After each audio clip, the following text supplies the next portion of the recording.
हाँ, तो कल हम लोग क्या प्रॉपर्टी ऑफ डी ब्लॉक में पहला प्रॉपर्टी पर है मैग्नेटिक कैरेक्टर। उसमें यहाँ पे अनपेयर्ड इलेक्ट्रॉन जीरो नहीं होगा तो पैरामैग्नेटिक अट्रैक्ट करेगा मैग्नेटिक फील्ड, और अगर अनपेयर्ड इलेक्ट्रॉन जीरो होगा तो वो डायामैग्नेटिक होगा और वो मैग्नेटिक फील्ड में रिपेल करेगा। इसी के आधार पे हमने कुछ क्वेश्चंस किए थे जिसमें हम बता सकते थे कि कौन पैरामैग्नेटिक है और कौन डायामैग्नेटिक, कौन मैग्नेटिक फील्ड में अट्रैक्ट होगा, कौन मैग्नेटिक फील्ड में रिपेल होगा। तो जैसे फॉर एग्जांपल आपको एक कंपाउंड दिया, देखिए जी आपको कंपाउंड क्या दिया CuCl, और पूछा कि ये कंपाउंड का बिहेवियर मैग्नेटिक फील्ड में क्या होगा, इट इज अट्रैक्ट या रिपेल। मतलब कुल मिला के ये बताना है इट इज अ पैरामैग्नेटिक और डायामैग्नेटिक। जल्दी से बनाइए। हाँ जी देखिए हमको क्या निकालना है, हम पहले जानते हैं, यही ना पूछ रहा है कि ये मैग्नेटिक फील्ड में कैसा बिहेव करेगा। बताओ इसको x मान लो तो x माइनस वन यानी कि x प्लस वन, तो यानी कॉपर पे चार्ज क्या आ जाएगा कॉपर पे। तो एक्चुअली आपको इसका इलेक्ट्रॉनिक कन्फिगरेशन लिखना है, तो आप पहले क्या करो कॉपर का इलेक्ट्रॉनिक कन्फिगरेशन लिख लो। कॉपर का क्या लिखोगे आर्गन, और चूंकि इसमें एक्सेप्शन होता है ना जी, ये क्या होगा 4s1 3d10। अच्छा बताओ एक इलेक्ट्रॉन हटाना है तो किससे हटाएंगे, s से या d से। तो पहले फोर्थ ऑर्बिट से हटाएंगे तो यहाँ पे इलेक्ट्रॉन की संख्या क्या हो जाएगी जीरो। तो बताओ ये कैसा इलेक्ट्रॉनिक कन्फिगरेशन आपको दिख रहा है, पूरा भरा हुआ दिख रहा है। अगर पूरा भरा हुआ है तो अनपेयर्ड इलेक्ट्रॉन कितने हैं जीरो। तो ये कैसा कंपाउंड होगा पैरामैग्नेटिक या डायमैग्नेटिक, डायमैग्नेटिक। और डायमैग्नेटिक क्या होगा मैग्नेटिक फील्ड में रिपेल करेगा, तो ये अट्रैक्ट नहीं होगा मैग्नेटिक फील्ड में रिपेल करेगा। आ रहा बात समझ में, किसी को कोई दिक्कत ऐसे क्वेश्चन बनाने में, बना लोगे ना ठीक। अब अगला इस पे टाइप का क्वेश्चन आएगा, आपसे पूछेगा मैग्नेटिक मोमेंट। क्या पूछेगा मैग्नेटिक मोमेंट, लिखिए मैग्नेटिक मोमेंट।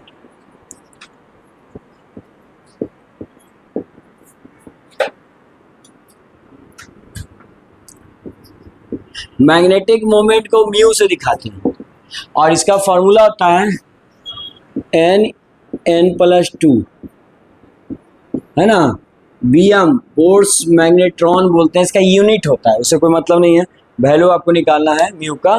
तो आप बताइए मुझे कि यहाँ पे n क्या है वेयर, तो n आपका रिप्रेजेंट कर रहा है number of unpaired electron, number of unpaired electron. बोलो बात समझ में आया। तो चलिए इस पे हम एक क्वेश्चन करते हैं कि मैग्नेटिक मोमेंट किसका ज्यादा होगा और कब होगा। हाँ देखिए हम आराम से देखिए, क्रोमियम का इलेक्ट्रॉनिक कॉन्फ़िगरेशन आपको पता है, जल्दी से लिखते हैं। क्या होता है जी 4s1 3d कितना 3d5 हाफ फील्ड होता है। अब बताओ हमको 3+4 लगाना, तो इसे भी सुधार कर लेते हैं। हमको 3 इलेक्ट्रॉन निकालने हैं, पहले कहाँ से निकालेंगे s से, एक निकल गया और 2 इससे निकालेंगे। तो बताइए 5 होते हैं और कितने इलेक्ट्रॉन है 3, तो अनपेयर्ड यानी n की संख्या कितनी 3, तो म्यू की संख्या कितनी आ जाएगी, तो ये ना मैग्नेटिक मोमेंट निकालना है। तो 3 n की जगह 3+2 कितना आ जाएगा जी √15 आ जाएगा। चलिए इसको निकालते हैं। वेनेडियम, वेनेडियम का ऑक्सीडेशन सॉरी एटॉमिक नंबर पता है 23। तो चलिए लिखिए 4s2 3d3 18 2 20 और 3 23। अब बताइए इलेक्ट्रॉन कितना निकालना है 3। सबसे पहले किससे निकालेंगे 0 से, IS से भी D से एक इलेक्ट्रॉन, 3 हो गए। अब बताइए अनपेयर्ड इलेक्ट्रॉन डायरेक्ट लिख दें, ये वो तो इलेक्ट्रॉन है जी 1, तो म्यू का वैल्यू कितना आएगा, वैल्यू पुट करो, ओ सॉरी हाँ 2 रहेगा, तो यहाँ पे 2 और ये 2+2 यही ना आएगा जी। तो क्या आएगा वैल्यू बताइए √8। चलो अब Bm यूनिट है उसको छोड़िए। अच्छा टाइटेनियम की बात करें, टाइटेनियम कितना होता है 22, तो 4s1 और 3d क्या बोल नहीं रहा है 3d सॉरी 4s2 ना होगा और 3d2। अब बताओ इलेक्ट्रॉन निकालने हैं 3, कितने से निकालेंगे, इससे 2 और इससे 1। n का वैल्यू 1, म्यू का वैल्यू रूट अंडर 1 प्लस 2 यानी √3 आएगा। ठीक, अब बताइए मैग्नीज की बात करते हैं। तो मैग्नीज में क्या लिखोगे 4s2 3d5। हमको इलेक्ट्रॉन निकालने कितने 3, तो 0 और यहाँ पे क्या लिखे 3, 2 इससे और 1 इससे, हाँ 4। तो n का वैल्यू क्या आ जाएगा 4। तो अनपेड इलेक्ट्रॉन आ गया 4। तो बताइए वैल्यू रखते हैं 4 प्लस 2 कितना आ जाएगा जी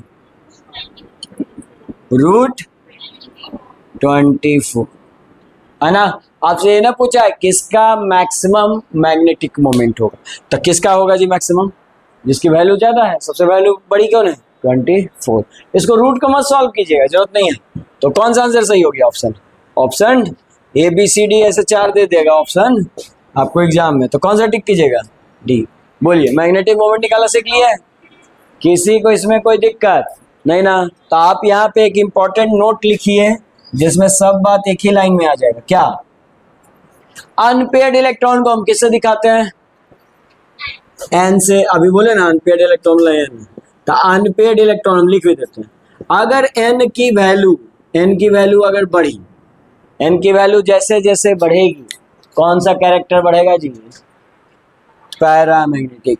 तब जैसे जैसे पैरामैग्नेटिक कैरेक्टर बढ़ेगा मैग्नेटिक फील्ड में अट्रैक्शन बढ़ेगा ना, तो उसकी मैग्नेटिक बिहेवियर बढ़ेगी। अच्छा एन की वैल्यू बढ़ेगी, अब मैग्नेटिक बिहेवियर बढ़ेगा, उसी को तो क्या करते हैं मैग्नेटिक मोमेंट। तो मैग्नेटिक मोमेंट भी क्या होगा इंक्रीज करेगा। तो मैग्नेटिक मोमेंट सिंपली सी बात है, देखो मैग्नेटिक मोमेंट सबसे ज्यादा किसका होगा जिसका एन का वैल्यू सबसे ज्यादा एन का वैल्यू यहाँ था, इसीलिए इसका मैग्नेटिक मोमेंट सबसे ज्यादा होगा। इसको बॉक्स में लिख लीजिएगा, इंपॉर्टेंट बात है, एक ही लाइन में सारा जवाब मिल जाएगा। तो लिख लीजिए ऑब्जेक्टिव। बोलिए बात समझ में आता है। तो इसी के आधार पे तुमसे और क्वेश्चन पूछ सकता है, लिखो जैसे ये है तुम्हारे पास FeCl2 और FeCl3, पूछेगा ये दोनों कंपाउंड में ज्यादा मैग्नेटिक मोमेंट किसका होगा। चलिए बनाइए, बना के बताइए।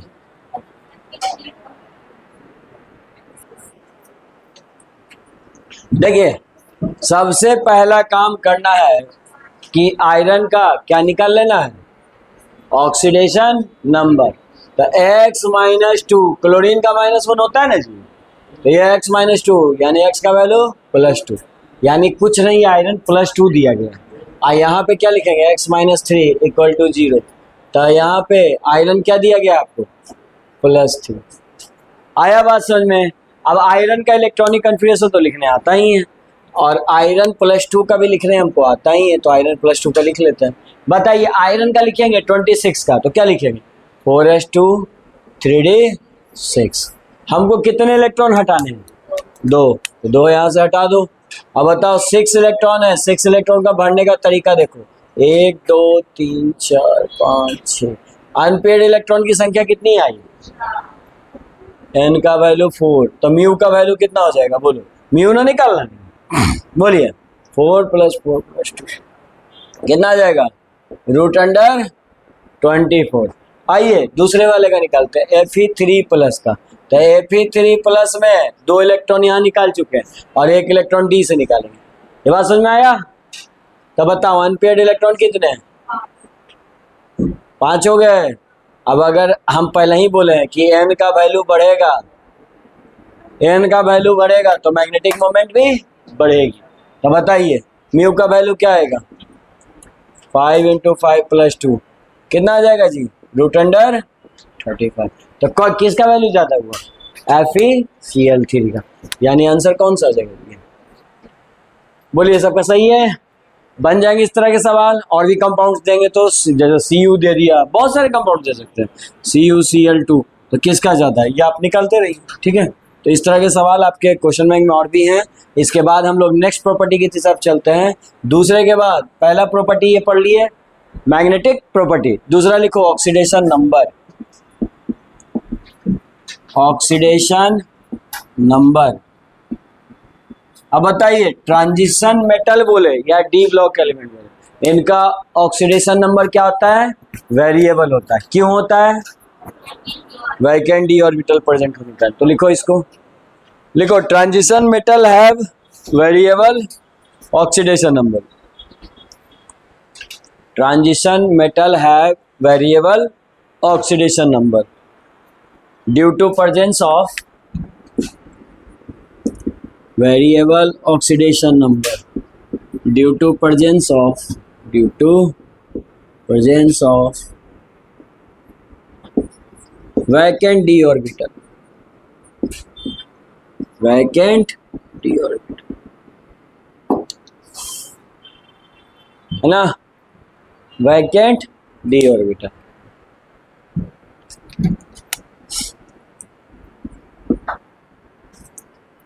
डी ऑर्बिटल उसमें खाली पाए जाते हैं इसलिए वेरिएबल होता है, मतलब +1 +2 +3 +4 +5 +6।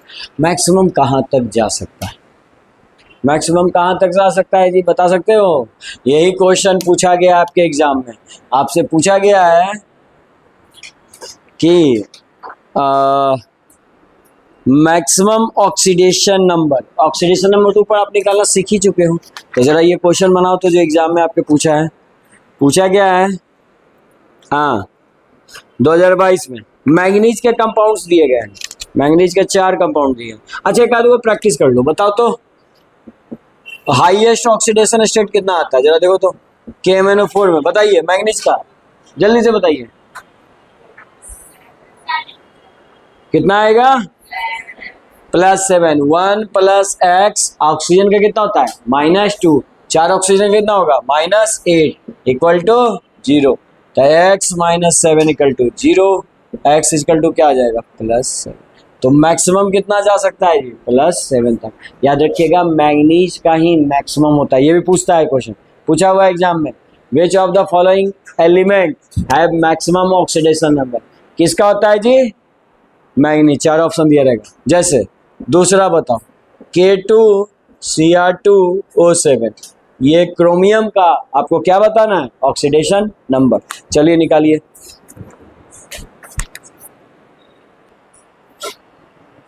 हाँ सबका ऑक्सीडेशन नंबर निकालिए। SO4 का क्या होता है? -2 होता है, तो इसका क्या आ जाएगा? +2। किसी को कोई दिक्कत? सल्फेट आयन नहीं सुना -2 में होता है, तो x - 2 = 0, तो x का वैल्यू हो गया +2। इसमें आइए x - 4 = 0, तो x का क्या हो जाएगा वैल्यू? +4। +4 हो गया। अच्छा इसमें निकालो, इसमें कितना आया बोलो? 8। ठीक है 8। अच्छा इसमें तो सबसे लोएस्ट पूछा है, क्या पूछा है? लोएस्ट। सबसे लोएस्ट कौन होगा? 2, ये बिल्कुल सही जवाब है। अच्छा सबसे हाईएस्ट कौन होता है? अगर हाईएस्ट पूछता तो ये होता। बोलो कोई दिक्कत आ रहा है? बात समझ में? ठीक, अगर यही बात समझ में आ रहा है तो बताइए 2021 में ये क्वेश्चन पूछा है, लिखो क्या पूछा है 2021 में भी। आपसे पूछा, ये 2022 में पूछा था जी, आपसे पूछा विच ऑफ द फॉलोइंग, ध्यान दे, which of the following element have highest oxidation state. क्या पूछा है? Highest oxidation state, oxidation number. Highest किसका होगा? तो आपको तो ऐसा दिख ही रहा है, किसका हाईएस्ट जी? किसका है? मैंगनीज का, क्रोमियम का। लेकिन फिर भी हम आपको ऑप्शन देते हैं, nickel, B chromium, C iron और डी मैंगनीज। कौन है ऑप्शन जी? मैंगनीज हो जाएगा। आया बात समझ में? सबसे ज्यादा हाईएस्ट ऑक्सीडेशन स्टेट किसका होगा? मैंगनीज का। तो मैंगनीज का +7 तक जाता है और सबका फर्स्ट ट्रांजिशन सीरीज में +7 तक नहीं जाता है। कोई दिक्कत इसमें किसी को? चलो नोट करके एक और पॉइंट लिखो, ये भी कभी कभी एग्जाम में पूछ लेता ऑब्जेक्टिव में।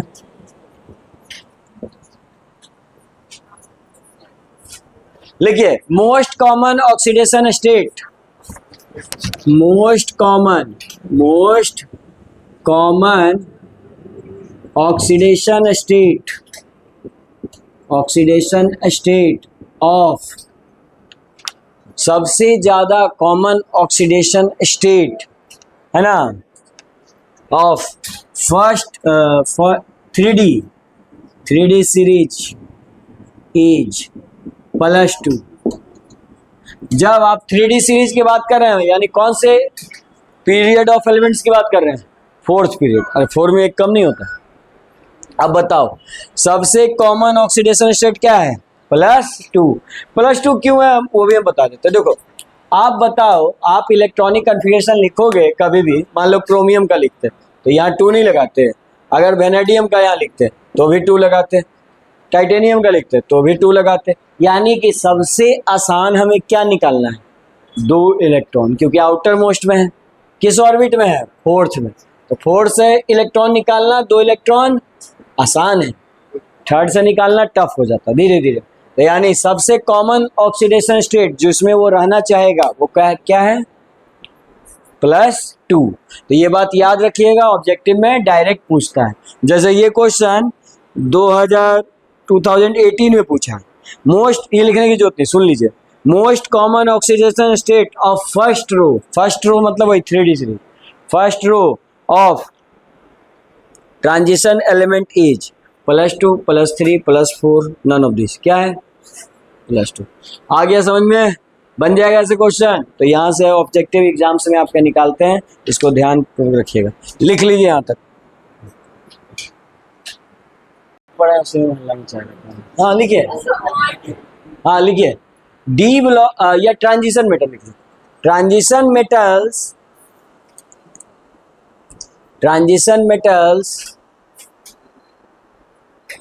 है ना, transition metals shows color formation, colour. अच्छा ये कलर क्यों शो करता है? कोई रीजन है? क्या है रीजन? लिखो। Due to d transition. ये यहाँ एक नया टर्म आया है, डी ट्रांजिशन के चलते ये क्या फॉर्म करते हैं? कलर। डी से डी में जाना है, डी से डी में ही जाना, उसी को बोलते हैं डी ट्रांजिशन। नेक्स्ट ये आपका ऑब्जेक्टिव में आएगा कि भाई डी ब्लॉक एलिमेंट कलर क्यों शो करता है, पूछा हुआ एग्जाम में। तो क्या टिक करोगे? डी ट्रांजिशन, एफ ट्रांजिशन, ऐसा कुछ दे देगा तो आप क्या टिक कीजिएगा? D transition. दूसरा सवाल आपसे पूछेगा कि डी ट्रांजिशन होता क्या है, एक्सप्लेन कीजिए डी ट्रांजिशन। ये आपका 2 मार्क्स का सवाल आएगा एग्जाम में, आपको एक्सप्लेन करना होगा। 2 नंबर या 3 नंबर में भी आता है, एग्जाम में पूछा हुआ सीबीएसई बोर्ड में, ठीक है। तो यार ध्यान में रखिएगा, हो सकता है 3 मार्क्स में आ जाए। तो लिखिए डी ट्रांजिशन होता है क्या। पहले बताओ डी सबसेल में कितने ऑर्बिटल्स होते हैं? 5 होते हैं। तो डी सबसेल के 5 ऑर्बिटल्स होते हैं, तो इनको कहते हैं डीजनरेट ऑर्बिटल्स। क्या कहते हैं जी? डीजनरेट। 3 2 5। अच्छा डीजनरेट का क्या मतलब हुआ? Degenerate orbitals. अच्छा एक बात बताओ, पांचों बराबर लेवल पे है ना, यानी पांचों में एनर्जी कितना होगा? इक्वल होगा, उसी को बोलते हैं डीजनरेट। डीजनरेट का मतलब दे हैव इक्वल एनर्जी। क्या बोलते हैं? Equal energy, equal energy. अभी इनके पास इक्वल एनर्जी है, ठीक है। अब आप पढ़े होंगे कि इलेक्ट्रॉन एनर्जी गेन करता है तो हायर ऑर्बिट में चला जाता है, ठीक है। तो जब ये एनर्जी गेन करेगा ना, तो जानते हो क्या होगा? एनर्जी गेन करेगा तो ये स्प्लिट कर जाएगा, टूट जाता है। भाई कोई चीज़ को आप एनर्जी दो तो टूट जाएगा, इसको बहुत ज़्यादा एनर्जी दे देंगे, हीट एनर्जी दे देंगे तो मेल्ट नहीं हो जाएगा, उस केस में ये क्या हो गया? टूट गया, ठीक है। तो यहाँ पे ये जैसे ही एनर्जी गेन करता है, इसको इसके अंदर ही ना इलेक्ट्रॉन रहता है, तो उसको आप एनर्जी दीजिएगा तो उसको देने के लिए ऑर्बिटल को एनर्जी तो मिलेगा ही, और ऑर्बिटल ब्रेक्स हो जाएंगे। तो बताइए गेन ऑफ एनर्जी, जैसे ही इसको एनर्जी गेन हुआ, गेन ऑफ एनर्जी, एक स्प्लिट इनटू 2 पार्ट, 2 पार्ट में क्या हो जाता है? टूट जाता है। एक पार्ट को कहते हैं, नीचे 3 रहता है ऊपर 2 रहता है, एक को कहते हैं T2G, लोअर पार्ट को क्या कहेंगे? T2G, ये नाम रखा गया। और अपर पार्ट को क्या कहेंगे? EG। अपर पार्ट को क्या कहेंगे? EG। अब बताइए यहाँ पे कोई भी इलेक्ट्रॉन है, मान लो एक इलेक्ट्रॉन था, तो पहले वो कहाँ रहना पसंद करेगा? लोअर ऑर्बिट में, क्योंकि लोअर ऑर्बिट में क्या होगा? स्टेबल। लेकिन जैसे ही इसको एनर्जी मिलेगा, ये कहाँ चला जाएगा? ये एक्साइटमेंट में आ जाएगा, और एक्साइटमेंट में आके कहाँ चला जाएगा? हायर ऑर्बिट में। यहाँ से यहाँ ये चला गया, ट्रांसफर हुआ गया। अब ये कब संभव है? जब आप इन्हें इसको एनर्जी दिया, यहाँ चला गया। अब यहाँ ये क्या टेम्पोररी स्टेट है या परमानेंट स्टेट है? टेम्पोररी, क्योंकि यहाँ रहने के लिए इसको इतना एनर्जी हमेशा मेंटेन करना होगा। जैसे आप बाहर किसी होटल में गए, वहाँ रुक के 2000 रुपये पर डे का कॉस्ट है, तो डेली देना ना पड़ रहा है जी, तो वहाँ कितना स्टेबल फील कीजिएगा। 4-5 दिन के बाद वापस घर में रहना खाना सब फ्री, ठीक है। तो देखिए ये भी क्या करता है, ये जानता है यहाँ सब फ्री था, तो ये क्या करता है फिर वापस। अब वापस जब रिटर्न आ रहा है तब बताइए, आप जब घूमने गए थे जो पैसे लेके वापस बचते हैं क्या? नहीं। तो वापस ये जब आएगा तो ये अपना एनर्जी जो लेके गया था वो क्या करेगा? लॉस करेगा। अब एक बात बताओ, जब जब एनर्जी लॉस हुआ है क्या हुआ है? कलर का फॉर्मेशन हुआ है। चाहे एलपीजी से एनर्जी आप निकालो, उसको जलाओ, ब्लू फ्लेम मिलता है, कैंडल जला लो, येलो फ्लेम मिलता है, लकड़ी जला लो, येलो फ्लेम मिलता है। तो अलग अलग कलर का फॉर्मेशन होता है, वो डिपेंड करता है एनर्जी कितनी ज़्यादा है या कितनी कम। आ रहा है समझ में? जैसे आयरन वगैरह जलता है तो रेड हो जाता है, नहीं रेड कलर का आता है, जहाँ पे वेल्डिंग वगैरह होते होगा तो देखना। तो यानी कि जब जब एनर्जी लॉस होगा तो किसका फॉर्मेशन होगा? Colour formation. तो कलर फॉर्मेशन के लिए क्या रिस्पॉन्सिबल है? यही डी से डी जाना। ये भी डी ऑर्बिटल में आता है, ये भी डी ऑर्बिटल में। अब बताओ डी से इलेक्ट्रॉन डी में गया तो इसको क्या बोलेंगे? D D transition. तो डीजी ट्रांजिशन के चलते डी ब्लॉक का एलिमेंट यानी ट्रांजिशन मेटल एलिमेंट क्या फॉर्म करता है? कलर। अब समझ में आया कि कलर फॉर्मेशन क्यों करता है? तो आप इस तरह से डायग्राम बना देना, 2 मार्क्स तो इसी में दे देंगे, और थोड़ा सा लाइन लिख देना, आपको पूरे 3 मार्क्स मिल जाएंगे। और इंपॉर्टेंट क्वेश्चन है ये, ठीक है, ये एग्जाम पूछता है। तो इसको पहले आप डायग्राम बनाइए, फिर हम लैंग्वेज लिखवा देते हैं, ठीक है। इसी को डायग्राम में जो हुआ है वो लिख लीजिए। लिखिए, when electron gains energy, electron क्या करेगा? एनर्जी को गेन करेगा।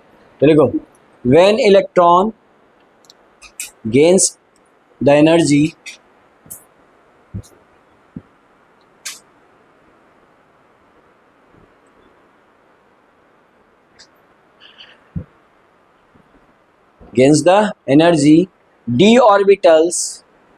d orbitals split into 2 parts.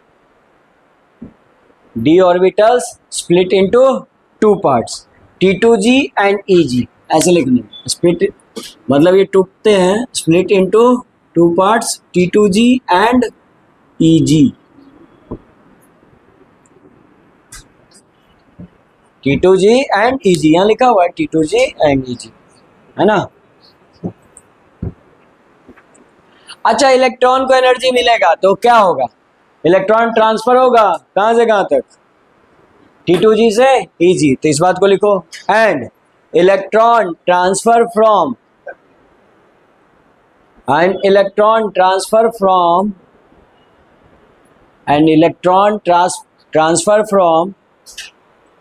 T2g to, कहां से चला जी? From T2g to Eg, from T2g to Eg, है ना। अब बताओ Eg कैसा स्टेट है? Temporary state. तो लिखो, विच इज टेम्पोररी स्टेट, ठीक है।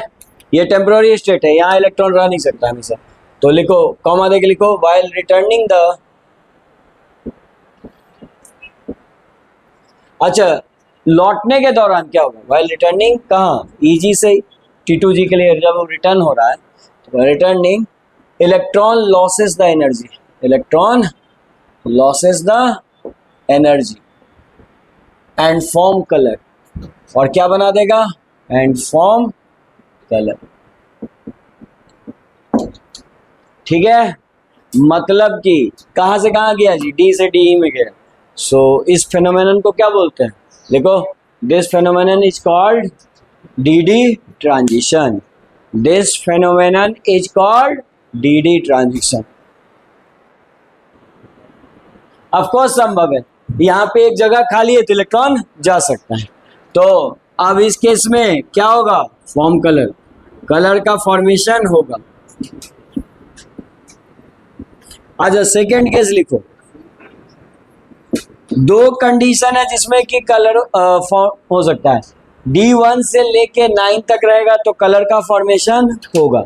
लेकिन आप सोचो अगर D का वैल्यू, इसमें इलेक्ट्रॉन का वैल्यू 0 है, इलेक्ट्रॉन है ही नहीं, तो क्या ट्रांजिशन होगा D से D तक? पहले इलेक्ट्रॉन तो हो, तो इलेक्ट्रॉन नहीं है तो ट्रांजिशन होगा नहीं। अच्छा दूसरा केस, जब इलेक्ट्रॉन 10 है यानी पूरा भरे हुए, अब अगर पूरा भरे हुए तो भी ट्रांजिशन होगा, हाँ या ना?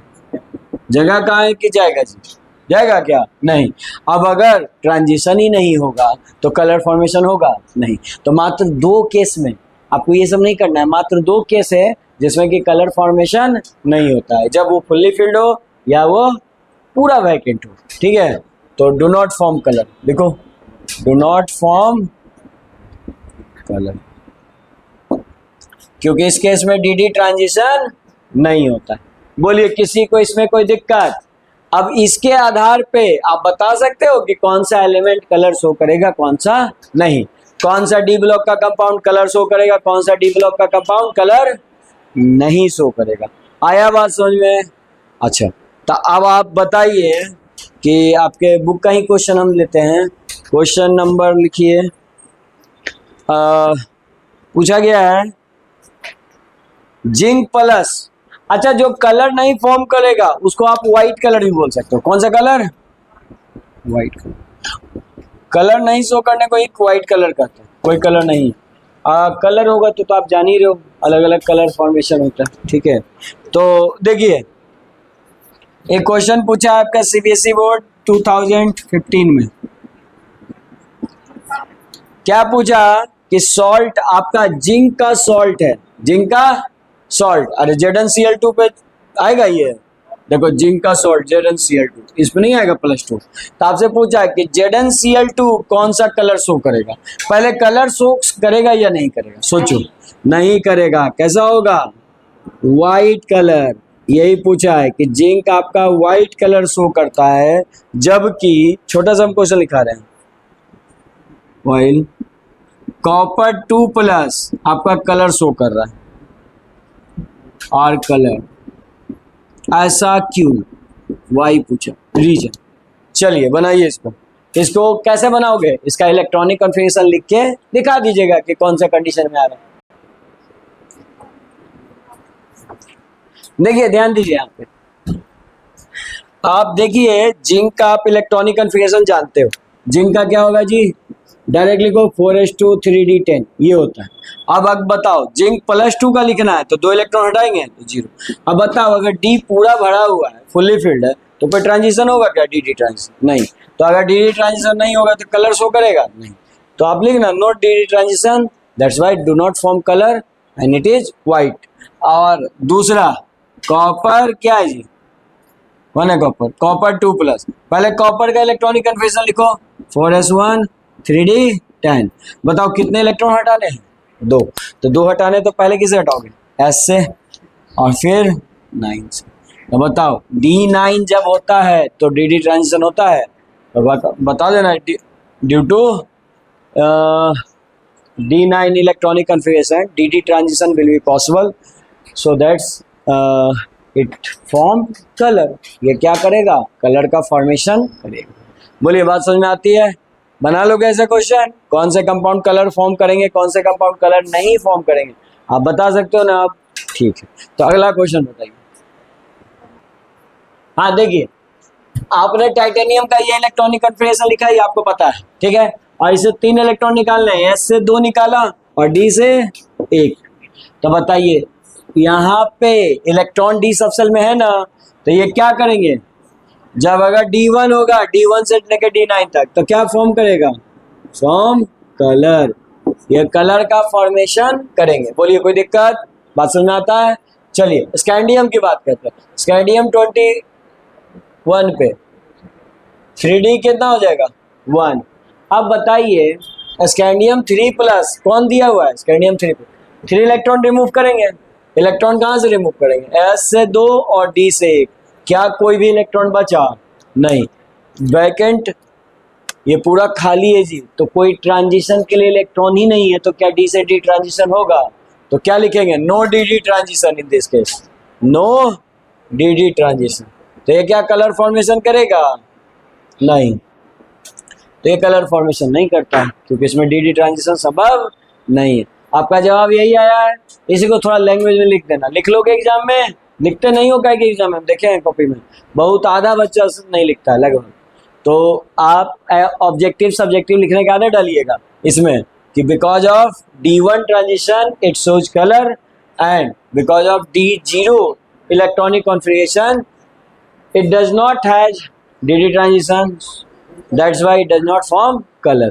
ठीक है, अब बताओ इसका आंसर। नेक्स्ट क्वेश्चन है तुम्हारा बिहार बोर्ड में ये पूछा है 2023 में। सिंपल सा क्वेश्चन है, किसके क्वाइन बनते थे जी पहले के समय में? याद है कौन कौन? सिल्वर, चांदी का भी सिक्का बनता था, अभी भी बनता है, सोने का भी बनता है और कॉपर का भी बनता है। तो कौन सा आंसर सही है?